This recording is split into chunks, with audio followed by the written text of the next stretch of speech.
The Kitchen was directed by Andrea Berloff and stars Melissa McCarthy, Tiffany Haddish, and Elisabeth Moss, and is based off the Vertigo comic of the same name. This film follows three women in 1970s Hell's Kitchen. When their husbands are incarcerated for being involved in the mob, they decide to take over their positions, thus getting a firm grip on the mob in Hell's Kitchen on their own. I wasn't even going to see this movie because I honestly had no idea what it was about.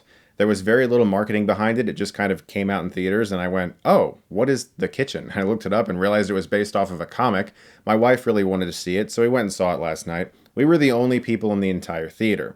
And as the movie played out, we were very quiet, respectful, as always.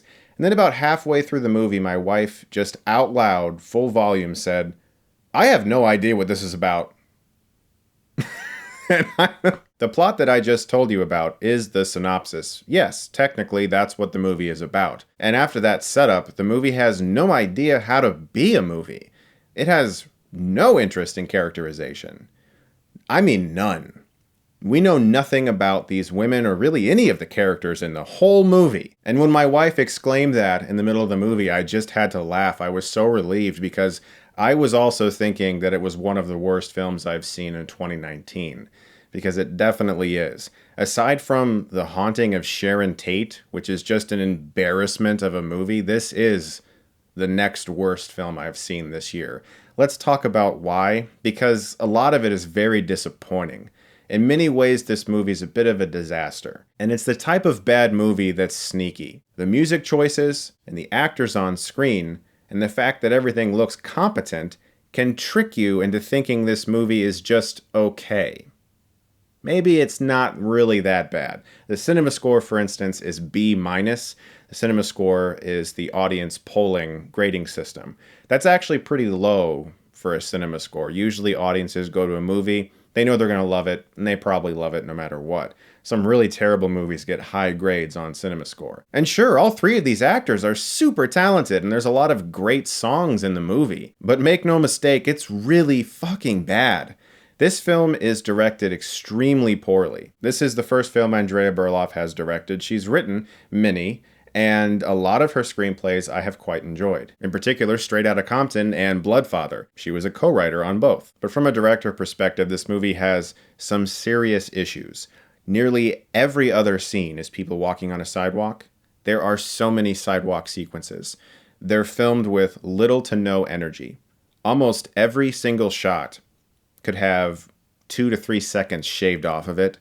Nearly every shot is on the screen for far too long. And scenes drag on for so long that it's actually rather incomprehensible. After my wife said what she said in the middle of the movie, like, what is this movie about? She became very outwardly done with the movie.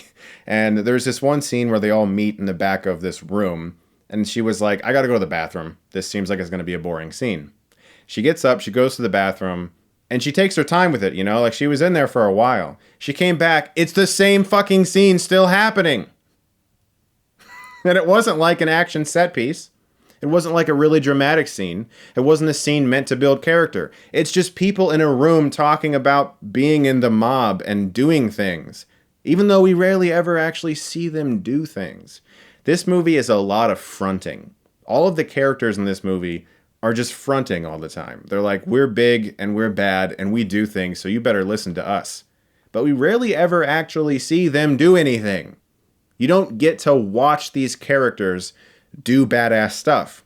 You just get to see them sit around in a room or a diner or walk through a sidewalk, and they talk about it a lot. Like, imagine Goodfellas, except De Niro, Pesci, and Liotta, they just sit around and talk about all the badass stuff they've done.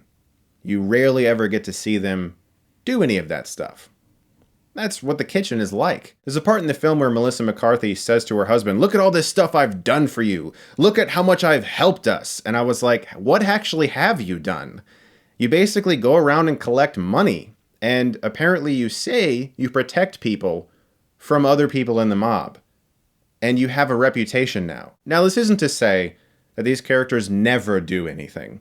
Elisabeth Moss, in particular, she kind of becomes insane, and she does some fucked up shit. So does Tiffany Haddish. But Melissa McCarthy just kind of walks around and talks about the fact that she's really fucking cool now, and you better listen to me. This movie really needed a scene before the big montage where they're just like fanning money out with a cool song in the background. And you're like, wow, look at them. They're getting all this money. They're in the mob now. Better respect them. Before that montage scene, they just walk into this guy's shop and are like, hey, you owe this one dude money. Why don't you just give it to us? And he's like, okay. And he gives him money. And that's their big moment. That's the moment where we're supposed to think, wow, these characters are fucking cool. They basically just went to a place and said, hand me money, and they gave them the money. And then all of a sudden we cut to a montage with them being badasses. I mean, we're like 15, 20 minutes into the movie now, so we should be understanding where the film is going. And all they do is they go and they ask somebody for money. There should have been a scene there where the entire mob could not ignore whatever these three people just did. Like McCarthy, Haddish, and Moss. They should have just done something so absolutely insane to get that respect. And then you're like, I'm on the side of these women. That is fucking awesome. But they don't. And that's the entire film. They just walk around on sidewalks and talk about how badass they are without really doing anything badass. The other big issue with the direction is something that's not talked about that often when it comes to directors. You usually like to talk about shot structure, the way a film looks, the way the film moves, and the tone and all that. We don't always talk about the way actors are reading their lines and the staging of those moments. Because this is a movie where everyone just fucking takes their turns. Somebody says something, somebody else says something. Nobody talks over the other person. It's just a lot of turn taking over and over again. And it feels like these mannequins are assembled in a frame and they just take their turns talking because that's how the story gets to the audience, right? It's actually kind of embarrassing. The film also has an obsession with twists. Twists that do nothing for the story. If anything, they make the story even more convoluted and irritating because character motivation is just out the window. At one point, you find out a twist, which I won't ruin it for you in case you randomly want to see this movie, but my jaw was honestly on the floor. I couldn't comprehend how this script could possibly defend the choice that's made with these characters towards the end of the movie. In regards to characterization, we really know nothing. Elisabeth Moss is dealing with an abusive husband. So we feel bad for her, and we want to see her get out of that situation.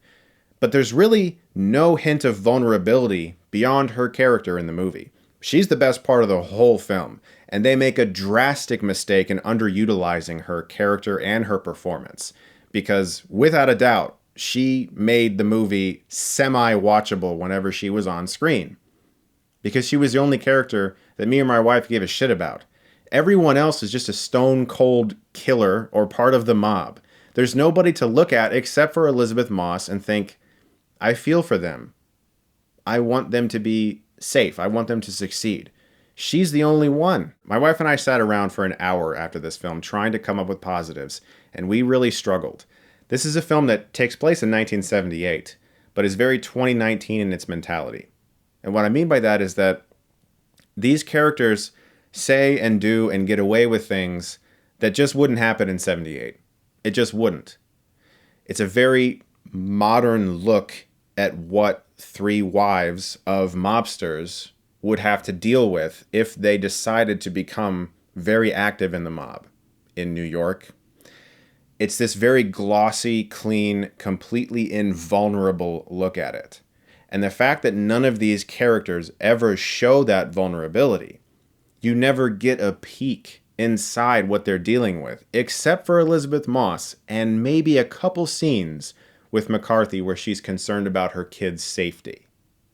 This is extremely rare throughout the entire film. They just walk around throughout Hell's Kitchen and succeed at everything without a hint of resistance. This is not how to tell this story.